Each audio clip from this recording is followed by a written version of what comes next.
नमस्कार दोस्तों। आपको संदेश करियर पॉइंट के यूट्यूब चैनल पर आप लोगों का बहुत बहुत स्वागत है। और जैसा कि हम लोग जो क्लास अभी हमारा चल रहा है उस क्लास में हम लोगों ने पिछले क्लास में भारतीय संविधान की विशेषताओं की बात कर लिया था। उम्मीद करते हैं कि वो वीडियो आप लोग देख चुके होंगे। अगर नहीं देखे हो तो पहले उसको देखिए आप, क्योंकि हर टॉपिक में अगले लेक्चर में इसको थोड़ा लिंक करके पढ़ा रहा हूँ। इसलिए मैं बार बार आपसे यही कहता हूँ कि आप पहले इसके लेक्चर को, पहले वाले वीडियो को आप देखते रहिए, फिर आपको बाकी चीज़ें समझ में आएंगी। ठीक है। आज जो हम चर्चा करने वाले हैं, आज जो बात करेंगे भारतीय संविधान के स्रोत की बात करेंगे। देखिए, कुछ लोगों का कहना यह था कि सर वीडियो के लेंथ को थोड़ा बढ़ाइए, उसके टाइम को थोड़ा बढ़ाइए। लेकिन अगर आप एक चीज़ बताइए, अगर हम वीडियो के लेंथ को बढ़ा देते हैं तो उससे आपको घाटा होगा। घाटा क्या होगा? घाटा ये होगा कि बाकी चीजें हम उसमें नहीं दे पाएंगे। हो सकता है कि आप पूरा वीडियो न देख पाए, साथ साथ ये भी हो सकता है कि उतनी चीजों को हम एक टॉपिक बाय टॉपिक लेकर एक वीडियो में चले। हाँ, कब अगर टॉपिक बड़ा होता है तो वहां पे वीडियो को बड़ा कर देंगे। छोटा सा टॉपिक है तो छोटे से टॉपिक में आपको वो बेहतर चीज समझा सके जहां से क्वेश्चन बन सकता है, पूरा निचोड़ निकाल के रख दे कि किस प्रकार से क्वेश्चन पूछा भी जा सकता है, या पिछले एग्जामों में जहां से क्वेश्चन पूछा गया है या नहीं पूछा गया तो किस टाइप के नए क्वेश्चन बन सकते हैं, उन पैटर्न पर भी हम चर्चा कर लेते हैं। ठीक है। बाकी मेरे करने का मतलब ये नहीं होता कि आपको ज्यादा वीडियो देना। ठीक है। तो यहां से आज जो हम चर्चा करेंगे वो चर्चा हमारे भारतीय संविधान की स्रोत की होगी। देखिए, पहले एक चीज आप ध्यान रखिएगा, इसकी चर्चा थोड़ा हमने आपको पहले भी बताया था। भारतीय संविधान का जो स्रोत है, तो एक चीज आपको यह ध्यान रखना है कि भारतीय संविधान के स्रोत को दो वर्गों में बांट सकते हैं। कितने वर्गों में? दो वर्गों में। भारतीय संविधान के स्रोत को दो वर्गों में, एक आपका बाह्य स्रोत, एक आपका आंतरिक स्रोत। अब हमको यहां से यह समझना है कि भारतीय संविधान के स्रोत को हम दो वर्गों में बांटे तो बाह्य स्रोत में हम क्या पढ़ने वाले हैं और आंतरिक स्रोत में हम क्या पढ़ने वाले हैं। देखिए, मैं आपको बता दूं, बाह्य स्रोत का तात्पर्य यह यहां से है कि हमारे संविधान सभा जो थी, हमने आपको बताया था कि जब 22 जनवरी 1947 को उद्देशिका प्रस्ताव को पारित किया गया तो संविधान सभा की बहुत सारी समितियों का गठन किया गया, और इन समितियों का कार्य भी यही था कि वह दुनिया के संविधान का इन्होंने अध्ययन किया, और उस संविधान में या उस संविधान के हिसाब से हमारे संविधान की जो पृष्ठभूमि इन्हें अच्छी लगी कि हमें अपने संविधान में इस प्रावधान को जोड़ा जाना चाहिए या जोड़ना चाहिए, तो उसके अकॉर्डिंग उन्होंने क्या किया, हमारे संविधान में उसको जोड़ा। तो जो प्रावधान हमने अपने संविधान में जोड़ा है और वह प्रावधान कहां कहां से हमने लिया, उसी का अध्ययन करते हैं हम बाह्य स्रोत के अंतर्गत। आंतरिक स्रोत की अगर हम बात कर लें तो आंतरिक स्रोत में अगर हम देखें तो कहीं ना कहीं सबसे ज्यादा जो प्रावधानों को जोड़ा गया है या सबसे ज्यादा जो प्रभाव हमारे संविधान पे पड़ता है वो पड़ता है भारत शासन अधिनियम 1935 का, जो कि आपको पीछे भी ये चीज बताई गई है।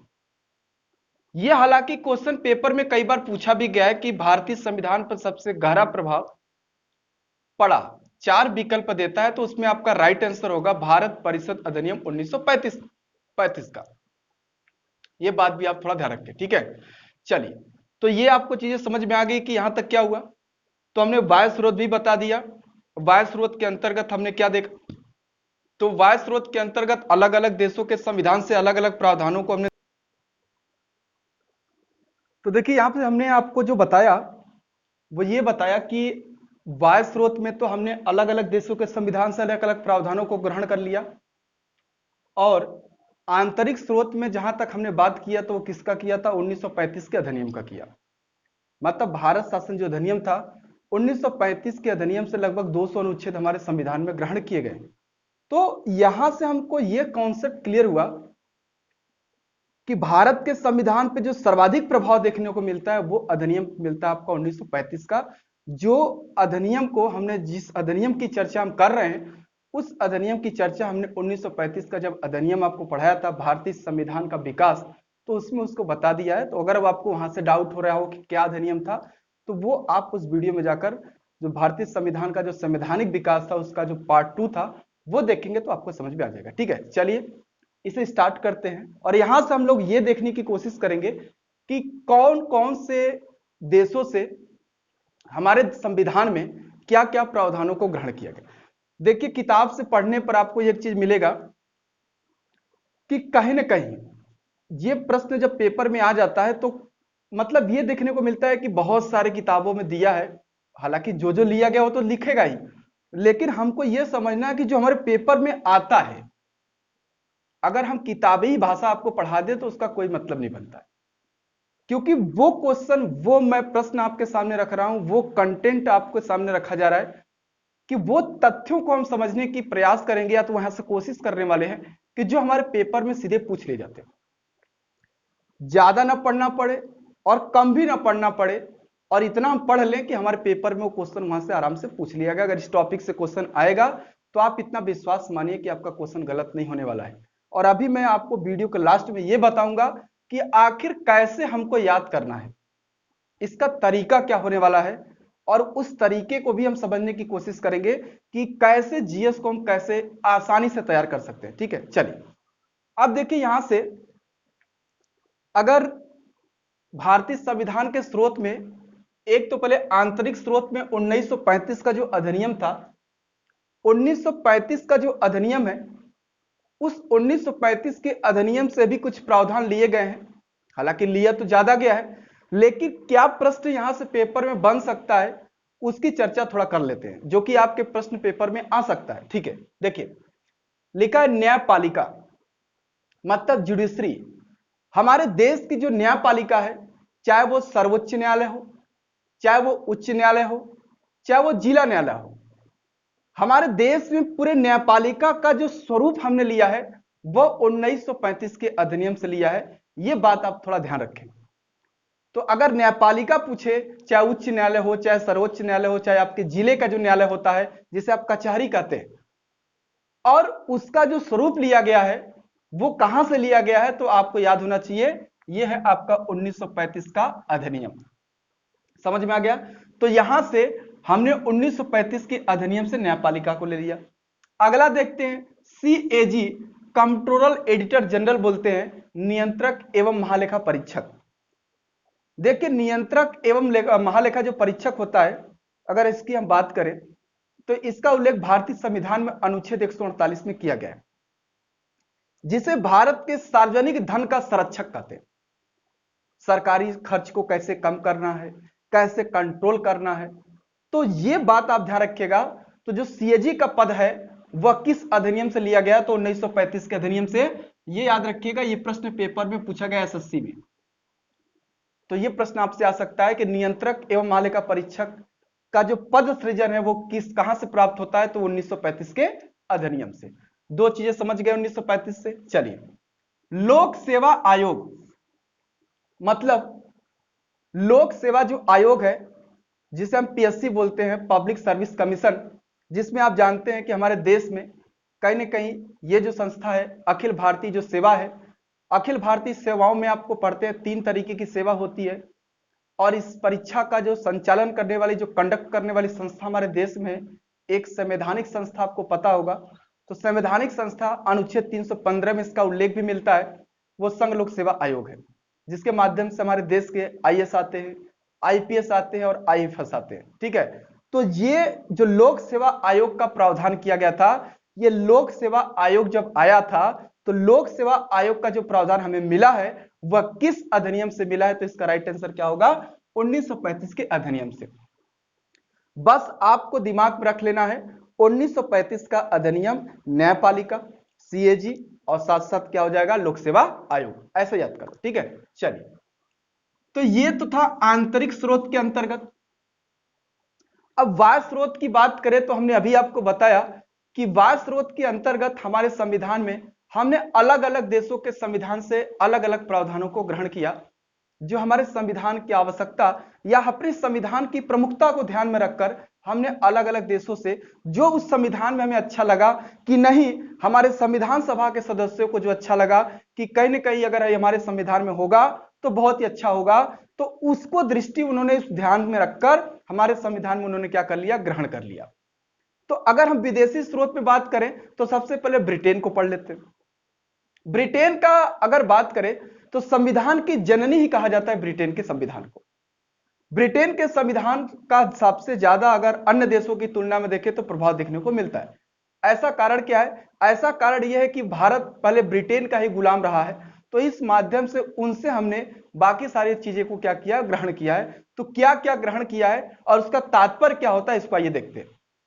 अब लिखा यहां से संसदीय शासन व्यवस्था, इसकी चर्चा मैंने कल भी आपको किया था। संसदीय शासन व्यवस्था क्या होती है?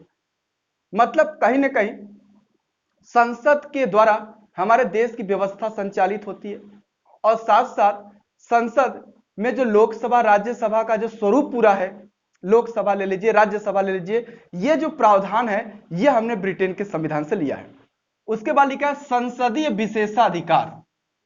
अब देखिए संसदीय विशेषाधिकार में देखें तो उसमें कुछ पॉइंट है।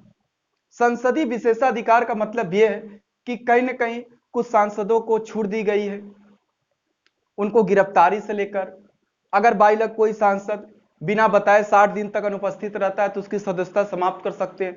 कुछ ऐसे प्रावधानों को अर्थात संसद विशेषाधिकार के माध्यम से हम इसको ब्रिटेन के संविधान से अर्जित किए हुए।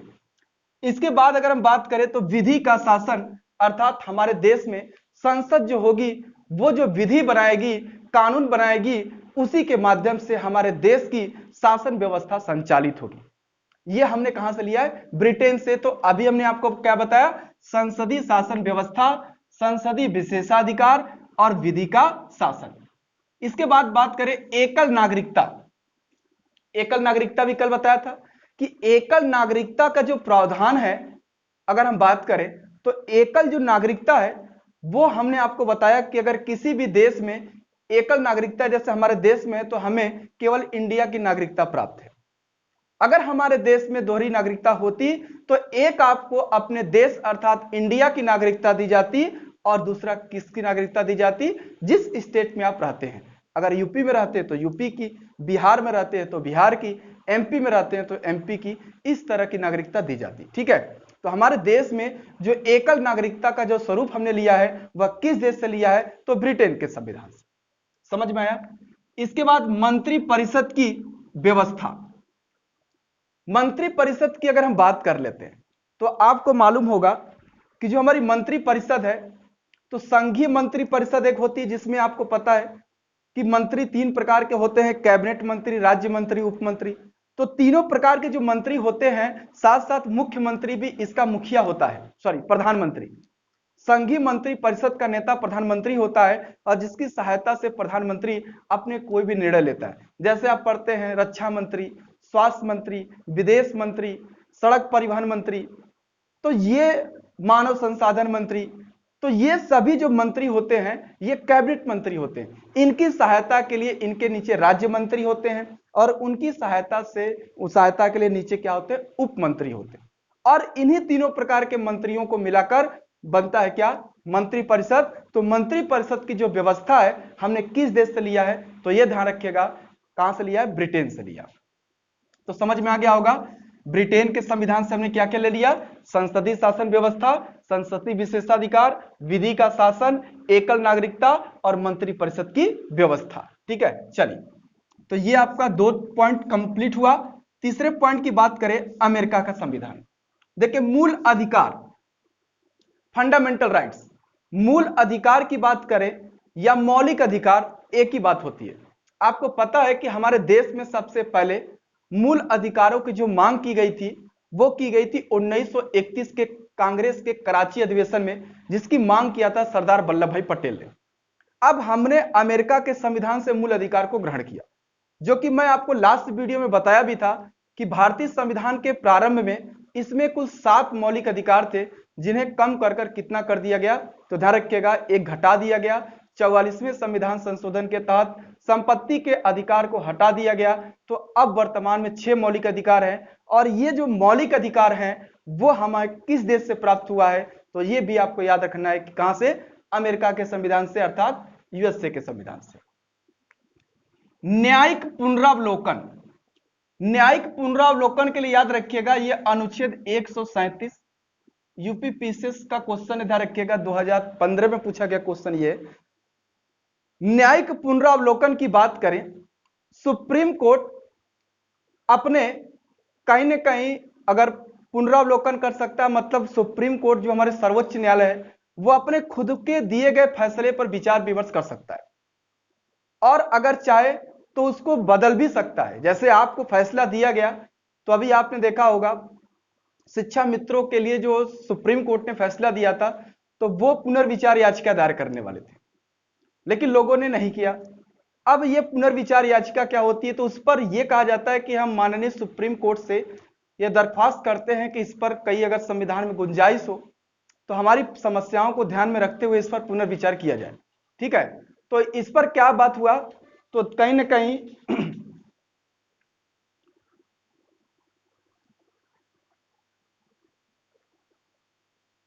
जिस पर सुप्रीम कोर्ट ने इस फैसले को क्या कर दिया, इनकार किया। उसी तरीके से देखिए अयोध्या मामला था, अयोध्या मामला जो था उसमें यह बात की गई कि अयोध्या मामले का जो होगा तो उस पर मुस्लिम लॉ जो बोर्ड था वो पुनर्विचार याचिका रखना चाहता था, लेकिन उन्होंने रखा नहीं। तो पुनर्विचार का मतलब होता है कि सर्वोच्च न्यायालय यदि कोई फैसला सुनाता है तो वह अगर उसके ऊपर अपील दायर की जाती है तो वह उस फैसले पर पुनर्विचार कर सकता है, और वह चाहे तो अपने फैसले को बदल भी सकता है या यथावत वही रख सकता है। तो इसको बोलते हैं न्यायिक पुनरावलोकन, और इसे हमने कहां से लिया था, अमेरिका के संविधान से। ठीक है, चलिए समझ में आ गया। आगे बात करें संविधान की सर्वोच्चता, बहुत महत्वपूर्ण प्रश्न है, ध्यान रखिएगा, मोस्ट इंपॉर्टेंट, ये वेरी इंपॉर्टेंट प्रश्न है, कई बार पेपर में आया। आपसे पूछ जाता है कि भारत में सर्वोच्च है, तो भारत में सबसे सर्वोच्च पर स्थित है हमारा संविधान, जिसके हिसाब से हमारे देश की व्यवस्था चल रही है। तो अगर यह है संविधान, और संविधान की सर्वोच्चता किस पर निर्भर करती है, तो हम भारत के लोगों पर। तो यह बात आप ध्यान रखिएगा कि अगर प्रश्न आ गया पेपर में, ऐसा प्रश्न पूछा भी गया है कि भारत में सर्वोच्च है, तो भारत में सर्वोच्च पहले तो हमारा संविधान है, और संविधान की जो सर्वोच्चता है वो किसके ऊपर निर्भर करती है, तो हम भारत के लोगों पर, अर्थात हमारे देश के लोगों पर। तो यह भी हमने कहां से लिया, अमेरिका के संविधान से। निर्वाचित राष्ट्रपति, मैं आपको बता दूं हमारे देश में राष्ट्रपति का चुनाव होता है, और यह व्यवस्था हमने अमेरिका के संविधान से लिया है। लेकिन एक बात आपको यह ध्यान रखना है कि जो निर्वाचित राष्ट्रपति हमारे देश में है उसका चुनाव आप जानते हैं, लोकसभा राज्यसभा के निर्वाचित सदस्य और साथ साथ राज्य की जो विधानसभा के सदस्य होते हैं वो निर्वाचित सदस्य राष्ट्रपति के चुनाव में भाग लेते हैं। तो राष्ट्रपति हमारे देश में निर्वाचित होता है। ऐसी व्यवस्था हमने किस देश से लिया, अमेरिका के संविधान से। उसके बाद राष्ट्रपति पर महाभियोग, याद रखिएगा यहां से अनुच्छेद 61 को, अनुच्छेद 61 में लिखा है राष्ट्रपति पर महाभियोग। अब राष्ट्रपति पर महाभियोग की बात करें तो यह क्या है, देखिए राष्ट्रपति यदि अपने कर्तव्यों और कार्यों का संविधान के अनुसार अगर निर्वहन नहीं करता है तो उसके ऊपर महाभियोग चलाया जा सकता है। महाभियोग राष्ट्रपति को एक हटाने की प्रक्रिया है, और इसमें क्या होता है कि संसद के दो हाउस हैं, एक है लोकसभा और दूसरी है राज्यसभा। तो ध्यान रखिएगा लोकसभा और राज्यसभा में किसी भी सदन में राष्ट्रपति पर महाभियोग का प्रस्ताव लाया जा सकता है। यह भी कई बार प्रश्न पूछा गया है कि राष्ट्रपति पर महाभियोग का प्रस्ताव सर्वप्रथम किस सदन में लाया जाता है, तो यह याद रखिएगा राष्ट्रपति पर महाभियोग का जो प्रस्ताव होता है वह संसद के किसी भी सदन में लाया जा सकता है। तो इसे हटाने की प्रक्रिया है। और एक बात यह भी आपको ध्यान रखना है कि अभी तक भारत में किसी भी राष्ट्रपति के ऊपर महाभियोग नहीं चलाया गया है, यह थोड़ा ख्याल रखें। ठीक है, चलिए तो यहां से हमने अमेरिका से क्या क्या लिया था इसकी चर्चा हो गई। मूल अधिकार, न्यायिक पुनरावलोकन, संविधान की सर्वोच्चता, निर्वाचित राष्ट्रपति हमारे देश का, और राष्ट्रपति पर महाभियोग। ठीक है, चलिए कनाडा ले लीजिए। संघात्मक व्यवस्था, हमारे देश में केंद्र और राज्य के बीच जो संघ की व्यवस्था दे दी गई है, मतलब जितने भी राज्य हैं एक संघ के रूप में होंगे, यूनियन ऑफ स्टेट। भारत राज्यों का संघ होगा, यूनियन ऑफ स्टेट होगा, राज्यों का संघ होगा। यह संघात्मक जो स्वरूप हमने लिया है वो कहां से लिया है? कनाडा से लिया है। इसके बाद देखिए शक्तियों का विभाजन। शक्तियों के विभाजन की बात करें तो आपको तुरंत पता हो गया होगा कि अभी हमने आपको पढ़ाया था 7वीं अनुसूची। उस 7वीं अनुसूची में बताया था कि हमारे देश में केंद्र और राज्यों के बीच शक्तियों या विषयों का बंटवारा किया गया है, जिसमें 3 सूचियां मिलती हैं, संघ सूची, राज्य सूची और समवर्ती सूची। तो ये जो शक्तियों का विभाजन है वह कहां है? तो ये याद रखिएगा, तो ये आपका किस देश से लिया गया? तो ये हमने कनाडा से लिया है। एक है अवशिष्ट शक्तियां, इसकी भी चर्चा किया था वहां पे। अवशिष्ट शक्तियां क्या है? जैसे विषय जो तीनों सूचियों में नहीं है मतलब न तो संघ सूची में है, न तो राज्य सूची में है और न तो समवर्ती सूची में है, ऐसे विषय अवशिष्ट शक्तियों के अंतर्गत रखे गए हैं। हालांकि एक सूची है, ध्यान रखिएगा, एक शेड्यूल है ये भी, और इसे हमने कनाडा से लिया है। तीनों सूचियों में जो विषय नहीं है वो अवशिष्ट शक्तियों के अंतर्गत रखे गए हैं, और इस पर जो प्रधानता है, इस पर जो नियम या विधि या कानून जो बनाएगी वो संस्था कौन बनाएगी? हमारी भारतीय संसद के द्वारा बनाया जाएगा। ठीक है, चलिए, तो ये आपको समझ में आ गया होगा कनाडा से हमने क्या लिया। ठीक है, चलिए अब आयरलैंड की बात करें तो आयरलैंड से हमने नीति निर्देशक तत्व लिया है।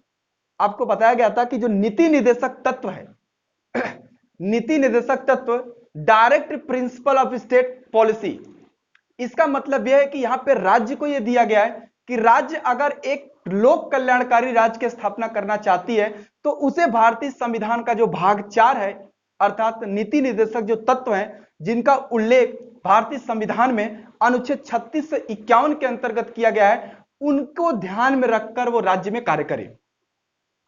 राज्य सरकार को, राज्य को बाध्यकारी नहीं है, लेकिन अगर वो लोक कल्याणकारी राज्य बनाना चाहती है, एक वेलफेयर स्टेट की अवधारणा रखी हुई है, तो उसे भाग 4 को ध्यान में रखकर कार्य करना चाहिए, ऐसा प्रावधान किया गया है। और यह प्रावधान हमने किस देश से लिया है? आयरलैंड से।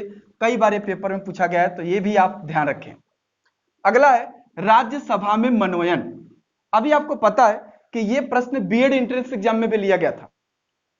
इसमें एक प्रश्न दिया था, राज्यसभा में राष्ट्रपति कितने सदस्यों को मनोनीत करता है?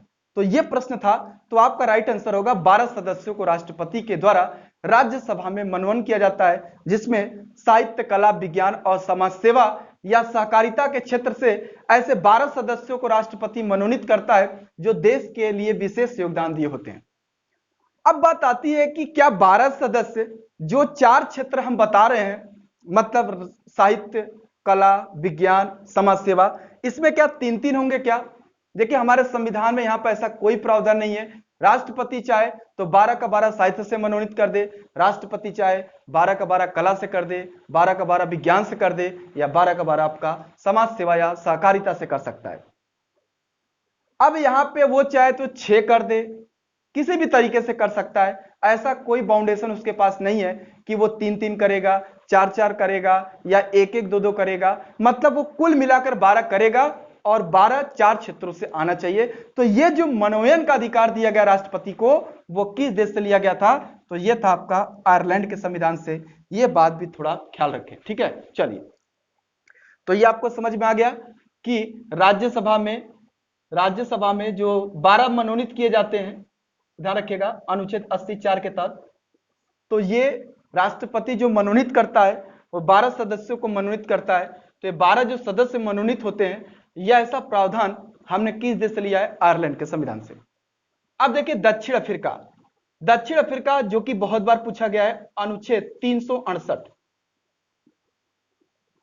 अनुच्छेद 368 में संविधान संशोधन की बात करता है।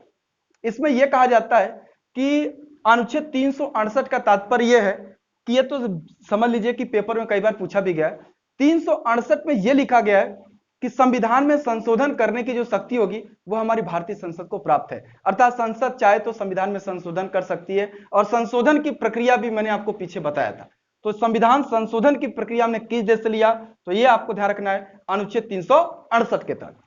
तो ये किस देश से लिया गया है? तो सॉरी, ये आपका दक्षिण अफ्रीका से, और इसका प्रावधान कौन से अनुच्छेद में? 368 में। अब आगे कर लेते हैं बात फ्रांस की। फ्रांस का मतलब यहां से ये लिखा है गणतंत्र। गणतंत्र का तात्पर्य समझते होंगे ऐसा राष्ट्र या ऐसा देश जहां का राष्ट्र प्रमुख या जो राष्ट्रीय अध्यक्ष होता है, वह राष्ट्रपति जो होता है वह क्या होता है, निर्वाचित होता है। ऐसे राष्ट्र को हम गणतंत्र कहते हैं। मतलब आपको याद रखना है, बहुत इंपॉर्टेंट प्रश्न है, गणतंत्र व्यवस्था किस देश की देन है, तो वो है आपके फ्रांस की। तो यहां से आपको याद रखना है जो गणतंत्र है वह हमने कहां से लिया है, फ्रांस से लिया है। और गणतंत्र का तात्पर्य भी होता है, इसको मैंने आपको एपिसोड 1 में बताया था, वो भी आपको ध्यान रखना है। तो गणतंत्र का तात्पर्य यह है कि ऐसा राष्ट्र जहां का राष्ट्र अध्यक्ष अथवा राष्ट्रपति निर्वाचित होता हो, ऐसे राष्ट्र को गणतंत्र कहते हैं। और हमारा देश 26 जनवरी 1950 को एक गणतंत्र राष्ट्र बना था। तो यहां से हमने यह देख लिया। स्वतंत्रता याद करिएगा, 1917 में फ्रांसीसी जो क्रांति हुई थी उसका नारा था स्वतंत्रता, समानता और बंधुत्व। अगर पेपर में आपसे यह प्रश्न दे दे कि भारतीय संविधान में उल्लेखित स्वतंत्रता, समानता, बंधुत्व किस क्रांति से प्रभावित है, तो वो होगा 1917 का फ्रांसीसी क्रांति। और इसको लेकर आपको ध्यान रखना है। तो बंधुत्व का मतलब आप जानते हैं भाईचारा, समानता समझते ही होंगे, और आपके स्वतंत्रता को तो समझते हैं। तो यहां से स्वतंत्रता हो, समानता हो या बंधुत्व, यहां आप समानता भी जोड़ सकते हैं। समानता प्रस्तावना में लिखा है ना, समानता की बात करता है। तो यहां से स्वतंत्रता, समानता और बंधुत्व ये किस क्रांति की देन है, 1917 की जो फ्रांसीसी क्रांति उसकी देन। साथ साथ गणतांत्रिक शासन व्यवस्था हमने कहां से लिया है, तो फ्रांस से लिया है। ये बात भी थोड़ा आप ख्याल रखें, ठीक है। आगे बात करें ऑस्ट्रेलिया, जैसा आप जानते हैं इसे कंगारुओं का देश कहा जाता है। तो ऑस्ट्रेलिया जो है ना, इससे समवर्ती सूची का प्रावधान लिया गया, ध्यान रखें। समवर्ती सूची, अभी मैंने बताया कि संविधान की 7वीं अनुसूची में एक सूची का नाम मिलता है समवर्ती सूची। और समवर्ती सूची के विषय पर जो कानून या विधि बनाने की जो पावर होती है वह संघ की विधायिका, संसद और राज्य की विधायिका, विधानमंडल, दोनों को प्राप्त होती है। तो यह बात आप ध्यान रखिएगा, समवर्ती सूची का प्रावधान ऑस्ट्रेलिया से लिया गया है। इसके बाद संयुक्त अधिवेशन, अब इसको देखते हैं। संयुक्त अधिवेशन की व्यवस्था अनुच्छेद 108 करता है, यह थोड़ा बात ध्यान रखें। संयुक्त अधिवेशन किस अनुच्छेद में, 108। अब 108 में क्या है, अगर कोई बिल लोकसभा से पारित हो गया, राज्यसभा के पास गया, राज्यसभा उसको अटका दिया, नहीं पारित कर रहा है, और सत्ता में जो सरकार है उसे लगता है कि हमें यह बिल पारित कराना जरूरी है, तो इसके उद्देश्य की पूर्ति हेतु राष्ट्रपति से यह सिफारिश की जाती है सत्ता में, अर्थात सरकार के द्वारा, कि वह संयुक्त अधिवेशन की व्यवस्था करे। और राष्ट्रपति अनुच्छेद 108 का प्रयोग कर वो संसद के दोनों सदनों की संयुक्त अधिवेशन बुलाता है, अर्थात दोनों सदनों के मेंबर एक साथ बैठते हैं और वहां पर कोई भी निर्णय जो लिया जाता है वो बहुमत से लिया जाता है। बहुमत का मतलब क्या, दोनों को जोड़ दो, आधे से एक अधिक कर दो, बहुमत।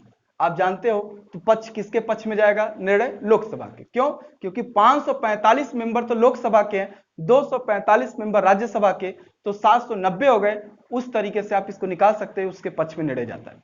साधारण बहुमत से होता है, 2/3 बहुमत से नहीं होता। ये भी आप ख्याल रखें, प्रश्न ये भी पेपर में लिया गया।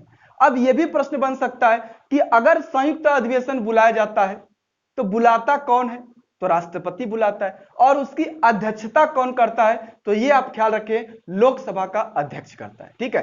तो संयुक्त अधिवेशन की व्यवस्था किस देश से ली गई, ऑस्ट्रेलिया से। आगे है जर्मनी। जर्मनी का जो वाइमर संविधान है उससे हमने आपात उपबंध लिए। आपात उपबंध का मतलब है कि आपातकालीन प्रावधान, जो भारतीय संविधान के भाग 18 में इसका वर्णन है।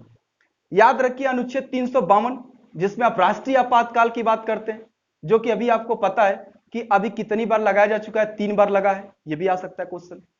उसके बाद अगर हम बात करें अनुच्छेद 356, जब राज्य की व्यवस्था, राज्य का शासन, राज्य सरकार चलाने में असमर्थ हो जाती है, तो राज्यपाल राष्ट्रपति से सिफारिश करके उस राज्य में राष्ट्रपति शासन लागू कर सकता है, जो अलग अलग राज्यों में अलग अलग बार लागू किए गए हैं। सबसे पहले कहां लागू हुआ, पंजाब में हुआ। अनुच्छेद 360 वित्तीय आपातकाल, फाइनेंशियल इमरजेंसी। वित्तीय आपातकाल का मतलब है कि जब देश की अर्थव्यवस्था डगमगा जाए तो उस समय वित्तीय आपातकाल की घोषणा की जाती है और उस स्थिति में केंद्र और राज्य सरकार के कर्मचारियों के वेतन से पैसे भी काटे जा सकते हैं।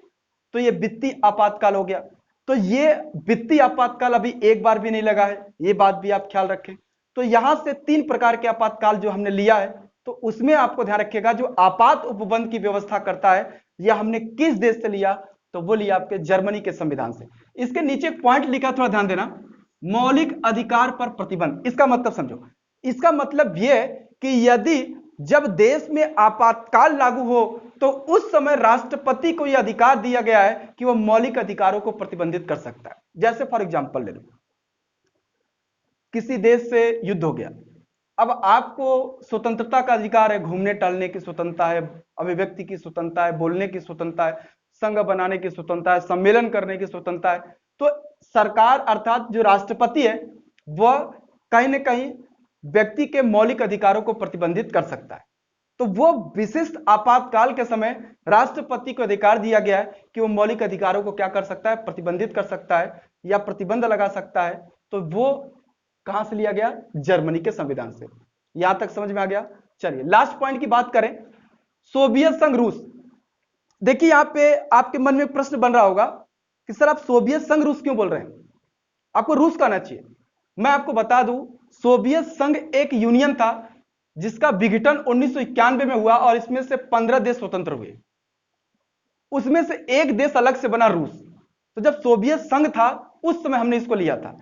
और एक चीज ध्यान रखिएगा, जो मौलिक कर्तव्य है जिसे हम मूल कर्तव्य भी कहते हैं, इसका प्रावधान हमारे मूल संविधान में नहीं है। मतलब जो 1950 में लागू संविधान है उसमें इसका प्रावधान नहीं किया गया। इसे हमने 42वां संविधान संशोधन 1986 के तहत हमने अपने संविधान में इसे सम्मिलित किया और इसको सम्मिलित करने की जो सिफारिश की गई थी वह सरदार स्वर्ण सिंह समिति की सिफारिश पर इसको जोड़ा गया। यह भी थोड़ा आप ख्याल रखें, यह पेपर में आपके लेखपाल के क्वेश्चन पेपर में भी पूछा जा चुका है। मैं इसलिए आपको क्वेश्चन भी बताता चल रहा हूं कि किस का प्रश्न का कितनी बड़ी वैल्यू है। ठीक है, अब 1976 में जोड़ा गया इसको। आपके पेपर में प्रश्न आ सकता है कि मूल भारतीय संविधान में मौलिक कर्तव्य कितने थे, तो याद रखें कोई उल्लेख नहीं है। इसे भारतीय संविधान में एक अलग भाग बनाया गया, भाग 4 का, इसमें 10 मौलिक कर्तव्यों को जोड़ दिया गया। इसके बाद 11वां जो मौलिक कर्तव्य हुआ 86वां संविधान संशोधन 2002 में, जिसमें मैंने बताया कि अनुच्छेद 21 क में जोड़ा गया था कि 6 से 14 साल तक के बच्चे को निःशुल्क और अनिवार्य शिक्षा का प्रावधान होगा। तो वो भी इसमें 11वां उसको मौलिक कर्तव्य बना दिया गया। तो 2002 में इसका 11वां मौलिक कर्तव्य हम लोगों को स्वीकार किया गया। ठीक है, तो ये भी आप ध्यान रखें। तो सोवियत संघ से हमने क्या ले लिया, मौलिक कर्तव्य का प्रावधान। ये प्रश्न जो आपके हैं इसको याद करने का तरीका सुनो। इसको याद आपको कैसे करना है, पहले आप एक लूसेंट की किताब लो। आप सोच रहे होगे सर लूसेंट की किताब बता रहे, बहुत हल्की किताब है। बहुत हल्की किताब नहीं, बहुत बेस्ट किताब है। उसका ऑब्जेक्टिव वाला किताब ले लो आप लोग, यहां पढ़ो और पढ़ने के बाद उसका मौलिक कर्तव्य वाला सेक्शन खोलो। ऑब्जेक्टिव का मतलब होता है जैसे जैसे आप विकल्प के साथ अगर प्रैक्टिस करेंगे तो वो ज्यादा आपको बेटर समझ में आए। वहां से देखिए कैसे कैसे क्वेश्चन पूछे जा रहे हैं, कैसे कैसे क्वेश्चन पूछे गए, वहां प्रैक्टिस भी करते रहिए और साथ साथ मेमोराइज करिए।